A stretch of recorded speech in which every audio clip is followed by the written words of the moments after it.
Hi, welcome to another episode of Start the Week with Wisdom. I'm your host, Bridget Burns, CEO of the University Innovation Alliance. And I am Doug Lederman, editor and co-founder of Inside Higher Ed.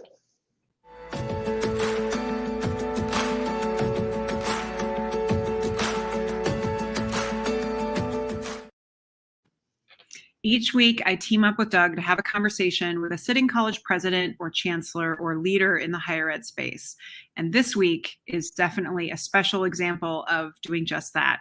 But we are also doing it live from South by Southwest. And that means that Doug and I's internet is hotel internet. So we apologize in advance if you experience that. We're going to do our best. But the good news is we are all physically here in Austin, Texas, and we are delighted that our guest is also from Austin, Texas, and live here in person. Yes, and I was a little late because I had to sprint across town, across part of Austin to get here. But yeah, we're joined today by somebody who's not a sitting chancellor or president, but is in a very important higher ed position here in the state of Texas.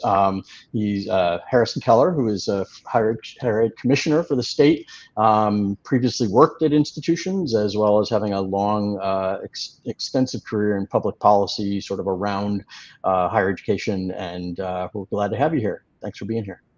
Yeah, thanks for the invitation. It's great to see you all here in Austin. Well, we appreciate you taking the time and forgive you for not delivering barbecue. There's still conference. Yeah. So for folks who are at home, to give you a sense of not only did Dr. Keller once work as the deputy for strategy and policy for the president of UT Austin, he also was very heavily involved in the legislature and is a faculty member. So he speaks fluent faculty, administrator, legislator, and the public, which is, I think, a really rare assembly of skills. And we're hoping to tap into exactly what it's been like for you to transition to this role of commissioner. And I wanted to give that background of you kind of sit in a very unique space and have very unique skills to bring to bear. Yeah, thanks, Bridget. I mean, so over the last about 25 years, I guess I had the opportunity to be a faculty member and an administrator, and as you mentioned, do a couple of tours of duty at the Texas Capitol, which was like its own graduate level education about how a bill really becomes a law. And so this role as commissioner for me is a unique opportunity to sort of draw on all that experience, and it has been very different than the other roles that I play, because we're the only entity in Texas that's charged to have a statewide view, and like we're the stewards of the strategic plan for Texas higher education that we've recently updated. It's called Building a Talent Strong Texas. As you and your viewers may know, in Texas we tend to organize higher education on the basis of historical football rivalries. So we have multiple university systems, the A&M system, the Texas Tech system, UT system, of course, and we have 50 different community colleges. They each have their own elected boards of trustees. So we're the entity charged to coordinate and provide policy leadership for higher education for the state. Harrison, can you talk a little bit about that statewide view and how it aligns with, occasionally collides with, sort of the sort of priorities of the institutions, and I'm curious who you view your primary constituents as being, consumers, policy people, legislators, all of the above. Yeah, it's really all of the above, Doug. I mean, I see our mission as to be a resource and a partner and advocate for Texas higher education, our students and our institutions. So I spend a lot of time working with presidents and chancellors, also working closely with the governor and governor's team, the Texas legislature, but chambers of commerce, major employers, other stakeholders. So Traditionally, higher education institutions have focused a lot on the students that they enroll in traditional degree programs, and there's some pretty sharp dividing lines between who is our student and who is not our student. And I think that traditional view in particular collides with what we need now from higher education. So we have to adapt so we can serve many more people and educate many more people to higher standards than we've ever achieved before. And that's going to include a lot of what we used to call non-traditional students, adults who need to reskill and upskill, people who are going to be enrolled in short-term credential programs that historically we weren't counting as part of universities and colleges' enrollments. Harrison, I'm curious about what skills you've had to bring to bear on this job that have been surprising in terms of leadership, because this is a very different responsibility of getting a bunch of institutions to move toward a goal to meet a broad objective versus that. Like for you personally as a leader, what has it tapped for you that you weren't necessarily using probably as much in your prior role? Yeah. So besides wit and self-deprecating humor, that kind of thing, I think the most surprising thing would be that I actually found that my dissertation was even more useful than I'd ever expected. So all of my education's in philosophy and especially specialized in moral and political philosophy. And so I wrote my dissertation on respect for persons. And so I was especially interested in what kind of respect is conducive to teaching and leadership and democratic deliberation, and worked a lot on like what that kind of respect, I think, requires openness to what other people have to say. And of course, right now, especially, you have a lot of the dynamic of sort of advocacy and protest without a lot of respectful dialogue. And so I think drawing on those years of serious study in philosophy actually was great training for the kind of work that I get to do every day as commissioner. That was not the answer I was expecting. And especially given what you just said about sort of the moment we're in. And I definitely don't want to turn this into a political conversation, but I am curious how you are finding that process going at a time when division seems to be the order of the day, and Texas isn't immune from that.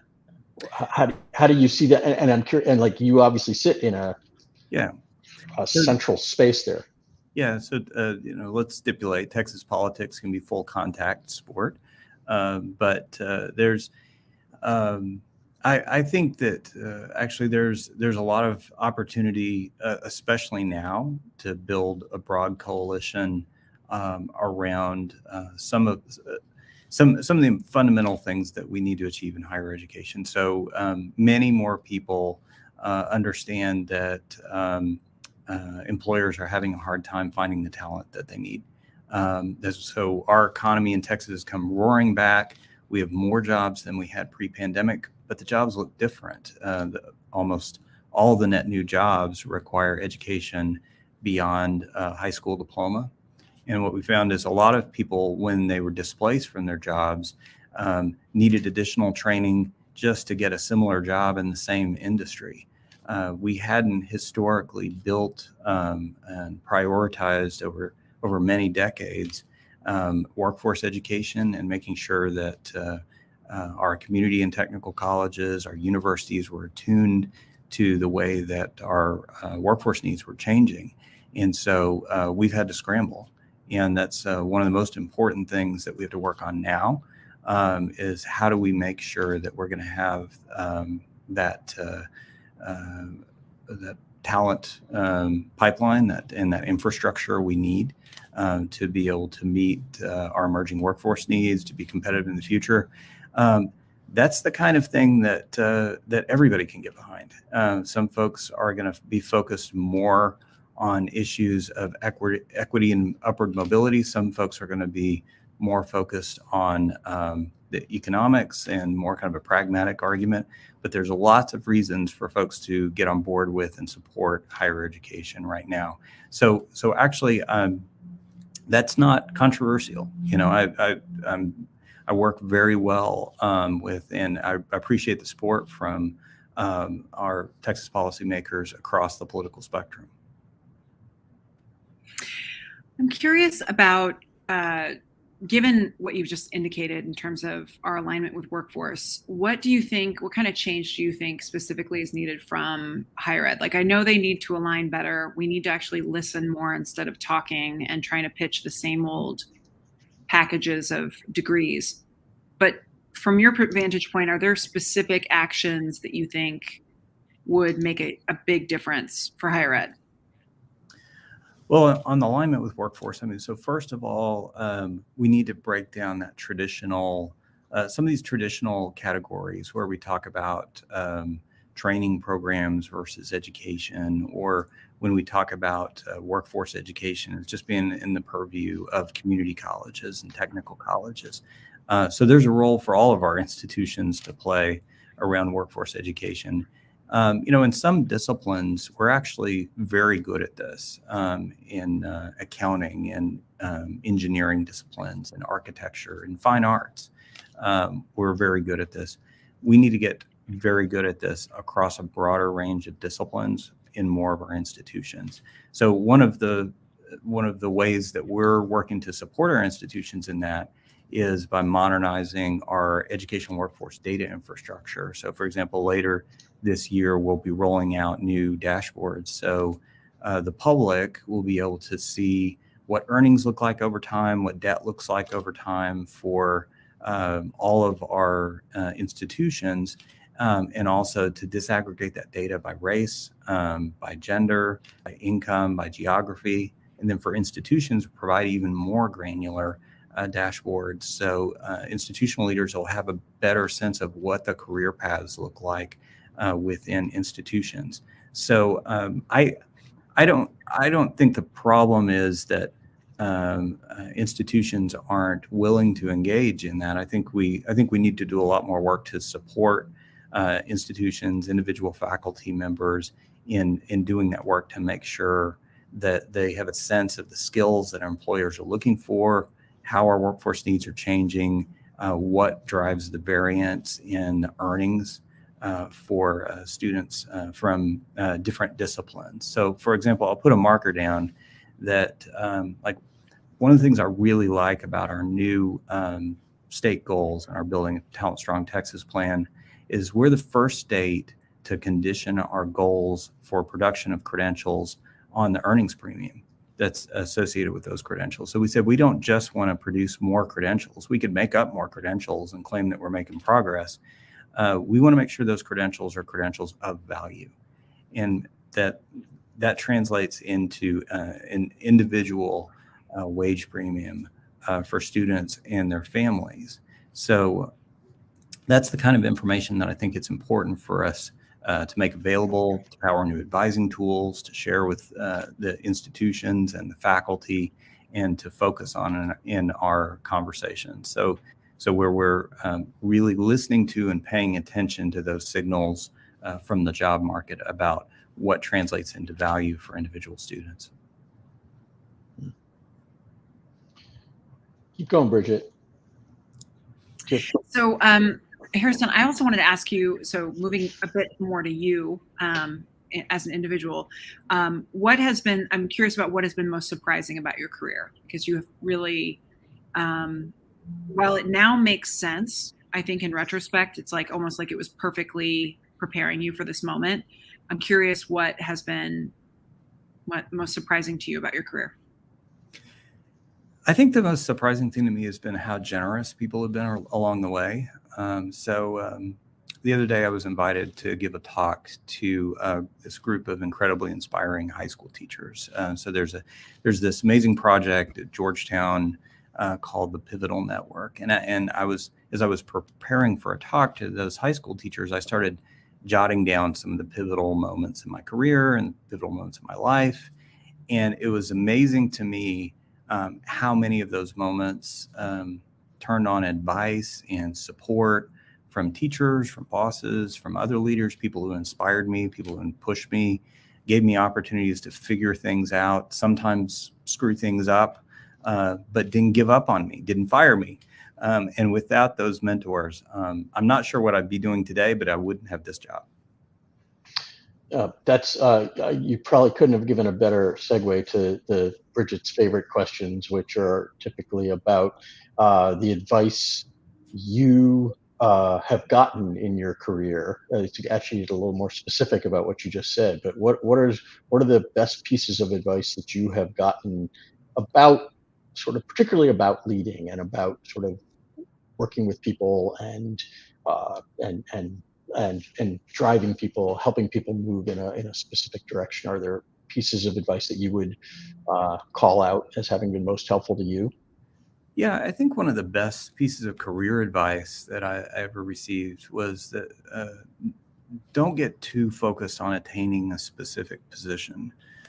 So you need to, I always encourage folks, think about the kind of problems that you're compelled to work on and whether different kinds of career opportunities give you the right kind of platform for doing that work in the world. So there are folks sometimes that will get focused on, they want to be a university president or they want to be a congressman or whatever the specific position might be. The path to that specific position might not be there. So I think it's important to think about the different professional opportunities as those platforms for bringing your talents to bear and to work on the world. Now, the advice that I consistently give to other folks who are thinking about leadership is that as a leader, your most important job, of course, is to build an excellent team. And so for me, I look for three things. First, you want to hire people who are really, really competent and get things done. There are a lot of brilliant people who are not necessarily competent and effective at getting things done. So you really want to make sure that folks can do the job. The second thing is you want to make sure they'll fit into the team and the team dynamic that you have. But the third thing that I think is especially important is something that I call ambition for the work. So you want to make sure that you're building a team with people who are constantly thinking about how the work can be better. It's fantastic. I just want to tease out a little further in that because you made that transition from institution to doing network / collaborative / broader statewide work, and I think more people need to move in that space. We need more talented people coming in to help institutions not just focus on themselves, but focus on working together. If you had to give advice to not baby Harrison Keller, but Harrison just about to transition into this role, what is the advice that you would give that would have made things easier for you? Interesting. When I was transitioning into this role, I had no idea what I was getting into. I mean, I thought I knew. I'd worked a lot with the Texas Higher Ed Coordinating Board over the years, of course, at the legislature and with the university. But the agency worked on a broader range of issues than I'd worked on, and then of course COVID hit and sort of pulled the rug out from all of us.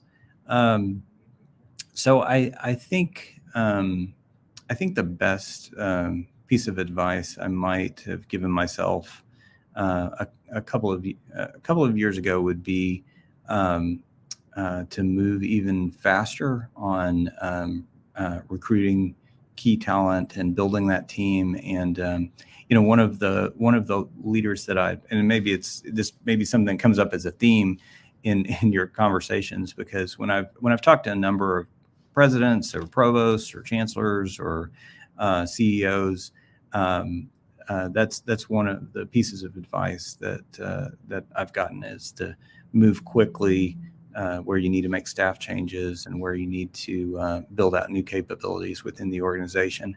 Because I'll say that nothing got slowed down during the pandemic like building the team. suddenly became much, much harder to get people to move to Austin, for folks to think about career changes. So there are pieces of our work that were dramatically accelerated by the pandemic. And the disruptions during the pandemic also dramatically slowed different aspects of our work down, especially building that team. It's interesting because a lot of times you find it's one of the most common things that's said by somebody coming into a new position is, listening tour. I'm going to spend some time learning, blah, blah, blah. And I wonder if that's something that sounds like maybe, I don't know if that's one of the things that the pandemic has changed but you're suggesting that maybe moving faster rather than slower. That's interesting. Yeah, I think moving faster. I mean, so I'm a fan of Michael Watkins' First 90 Days. I've recommended that to a lot of folks as they step into a new role. And one of the first things that Watkins writes about is accelerating your learning, and that's really critical. When I will say, when I stepped into this position, I reached out to colleagues across the country who had been in similar jobs and asked what kind of advice they'd give me. And I had several people from other states say, well, one of the best things I did was get all the presidents around the conference table, like all 9 of them. And we had a really candid conversation. Well, that we're not going to do that in Texas, right? So instead, was it 80, 90? How many is it? We nearly 100 public institutions, and then we've got independent institutions and proprietary institutions and multiple university systems and big table. So, yes, that would be a big table indeed. That's a lot of barbecue. So instead, what we did is we mapped out. So how could I get to 50 campuses from when I took the job to before the legislative session hit, sort of a traveling salesman problem. And I got through about 15 before the pandemic hit, and that pulled the rug out of those campus visits. That's one of the things I missed the most. And it was really great to be able to get back out on the road. You just have a different kind of conversation when you spend time with folks on their campuses, and you get through that initial PowerPoint presentation and to start talking about what folks are really excited about, what they're worried about. That's something that's really hard to do over Zoom. The First 90 Days is a great book recommendation. Do you have any other leadership book that has been particularly helpful for you in your leadership journey? I like Tom Tierney's Aligning the Stars. He was a founder of Bridgespan, and I think he did. That's a great book on building high-performing teams. There's also the Organizing Genius is another great work on organizing teams, especially if you're specifically trying to organize an innovation unit.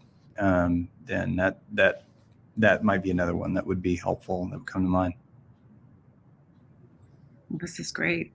Well, thank you for sharing your wisdom with us today. We are delighted to bring a little bit of your perspective and to make sure that we bring folks to Texas, even virtually. We look forward to the barbecue arriving, but I did want to thank you for sharing your wisdom with us this week. And Doug, as always, excellent co-host, despite the internet and hotels and who knows.